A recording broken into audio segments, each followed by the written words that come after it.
So, sir, madam, our allegation, you are trying to blockade economically our state of West Bengal. ये एक ऐतिहासिक decision है कि budget हर साल बढ़ता है हर डिपार्टमेंट का। ये वाहिद सेशन है जहाँ पर बजट को गिरा दिया गया। बीजेपी देश को सही ढंग से नहीं चला पा रही है और इसके लिए आवाज़ सिर्फ टीएमसी उठाती है, चाहे वो सड़क हो या संसद में बहस हो। पिछले दिनों बजट सत्र के दौरान सांसद सुदीप बंदोपाध्याय ने बंगाल के मुद्दों को पार्लियामेंट में उठाया। इसी में उत्तर कोलकाता डिस्ट्रिक्ट के जनरल सेक्रेटरी टीएमसी नेता फैसल अली ने कहा कि हमारे सांसद अकेले केंद्र सरकार से लड़ रहे हैं। पार्लियामेंट में बंगाल को फंड न देने पर भी बहस हो रही है। बंगाल को अलग अलग तरीकों से केंद्र सरकार रोक रही है। आइए सुनते हैं। मैडम आप सुनिए, मैडम आपको बताते हैं, मैडम आप बोस, अरे उसको तो बैठाइए। तुम्हारा तार कट गया, तार जुड़वाओ पहले। Madam, myself along with 10 MPs, we met Giriraj Singh ji and we had a long discussion for 1 hour. Giriraj Singh ji attended with his full officials and we 10 MPs all together. So he clarified these issues to us and he asked that you send your cabinet minister from government of West Bengal. I went back, I reported to Chief Minister and Chief Minister sent the minister to talk to Giriraj Singh ji. There was a long meeting. Everything was sorted out.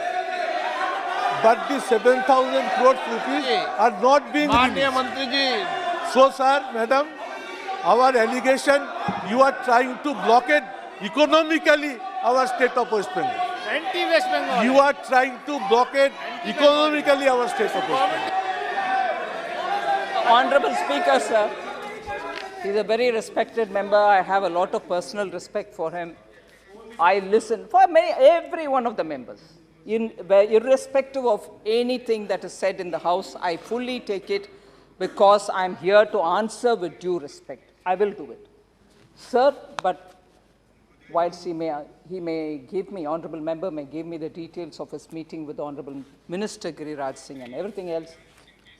नहीं, That allegation एक against minute, sir. किसी मंत्री से बाहर चर्चा हो, इसको सदन के अंदर बोलना कोई तर्क आवश्यक नहीं है। नहीं। आप तो ठीक है, आपका जवाब दीजिए। But देखिए, ये बात तो स्पष्ट तौर पे साफ हो चुका है कि आज की तारीख में अगर पश्चिम बंगाल की कोई आवाज़ उठा रहा है पार्लियामेंट में तो तृणमूल कांग्रेस उठा रहा है।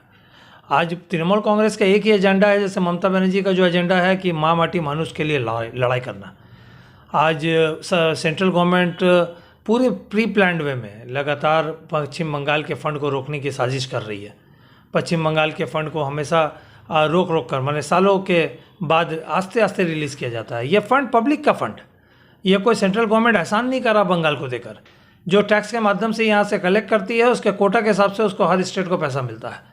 तो बीजेपी रूल स्टेट में जब वक्त से पहले पैसा पहुंच जाता है, जो बीजेपी रूल स्टेट नहीं है उसके साथ भेदभाव किया जाता है। तो पश्चिम बंगाल के साथ तो हमेशा से भेदभाव किया गया और बीजेपी लीडर तो हमेशा इतने बेशर्म हो चुके हैं कि वो लोग यहाँ के पब्लिक को भी कोसने में पीछे नहीं हटते कि पब्लिक ने हमको नहीं चुना, हमको वोट नहीं दिया, तो इनके साथ हम बदला लेंगे। तो ये बदला का सलूक ये सरकार करती है और ये इनका असल यही चेहरा है।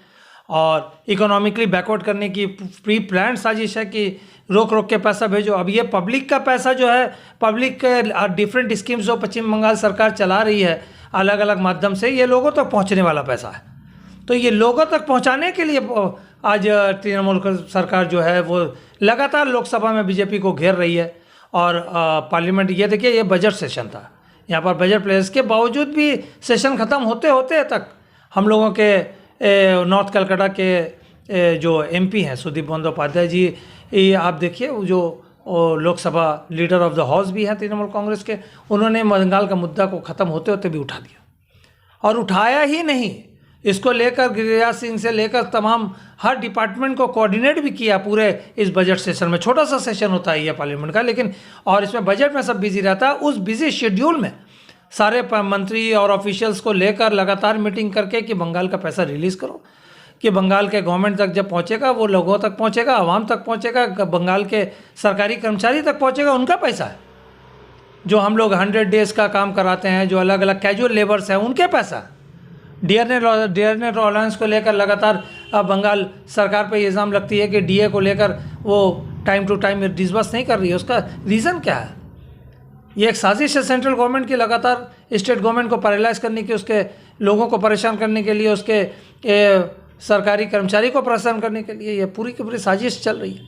इसके खिलाफ आप लोगों ने वीडियो देखा होगा कि किस तरीके से सुदीप बंदोपाध्याय ने क्लैरिफाई किया और बातें फाइनेंस मिनिस्टर निर्मला सीतारमण के सामने रखा, तो उन्होंने बोला इसको देखेंगे और पर्सनली इस मैटर को लुकआउट भी करेंगे और टाइम भी देंगे और इस पर पूरी तरह से काम होगा और जल्द ही फंड रिलीज़ किया जाएगा। इसका विश्वास तो दिलाया। देखिए अपने बात पे खरा उतरती है कि नहीं, ये पार्टी तो जल्दी अपने बात पे खरे उतरती नहीं है, हम उम्मीद करते हैं। बाकी बजट सेशन को लेकर तो आप लोगों को मालूम है, हम लोगों की नेत्री, बंगाल की शनी मुख्यमंत्री ममता बनर्जी ने जिस तरीक़ा से एक एक चीज़ को एक्सपोज किया, किस तरह डिप्राइव किया गया माइनॉरिटी को लेकर। Minority fund 38% minority finance corporation का फंड को 38% कम कर दिया गया, ये आप लोगों को भी पता होगा। ये एक ऐतिहासिक डिसीजन है कि बजट हर साल बढ़ता है हर डिपार्टमेंट का, ये वाहिद सेशन है जहाँ पर बजट को गिरा दिया गया। तो ये पूरे तरह से साफ है कि माइनॉरिटी को डिप्राइव करने का इस सरकार के सामने माइनॉरिटी का माइनॉरिटी कोई भी कम्युनिटी हो उसका कोई वैल्यू नहीं है इस सरकार के सामने। दलित का, माइनॉरिटी का कोई वैल्यू नहीं है और ये सरकार लगातार इनके खिलाफ काम कर रही है, लगातार ये साजिश कर रही है। बस मुद्दा आएगा तो लगातार, जैसे अभी देखिए मुद्दा जैसे जैसे अडानी का मुद्दा आया और ये था, तो जुनैद और एक और 2 मॉब लिंचिंग हो गया, मर्डर हो गया, जिंदा जला दिया गया बच्चों को, जुनैद और नासिर को। इससे शर्मनाक बात क्या हो सकता है एक लोकतांत्रिक देश में कि इस तरीक़े से जला दिया जाए, आए ओपन और फिर सफाई दे रहे हैं, सरकार एक्शन लेने में देरी करती है। फिर आप किन मुद्दा पे बात करेंगे? इस सरकार के में तो आंखों में शर्म ही नहीं है, तो इनके बारे में बात करना तो अब तो लगता है कि बेकार है, कोई सुनने वाला नहीं है। उनके जो मानने वाले हैं वो लोग भी अंधभक्त हैं, उनको ना कुछ सुनाई दे रहा है ना कुछ दिखाई दे रहा है। अदानी जी का डाउनफॉल से लेकर बीबीसी का ऑफिस का रेट तक कितने मुद्दे रखेंगे, अलग अलग मुद्दों पे हम लोग इंशाल्लाह बात करेंगे। बट आज इतना है कि ये लोकसभा में तृणमूल कांग्रेस जिस तरीक़ा से बंगाल के इंटरेस्ट को लेकर, बंगाल के फंड को लेकर, बंगाल के लोगों के लिए लड़ रही है, हम लोग इसी तरह लड़ते रहेंगे। बंगाल के लोगों के साथ हम कदम से कदम मिलाकर आज सेंट्रल को वो आँख में आँख डालकर अगर कोई देख रहा है तो वो पश्चिम बंगाल के लीडर देख रहा है, ममता बनर्जी देख रही है, ये पूरा देश देख रहा है और पूरा देश एक विकल्प के तौर पर ममता बनर्जी को देख रहा है, ये तो स्पष्ट है।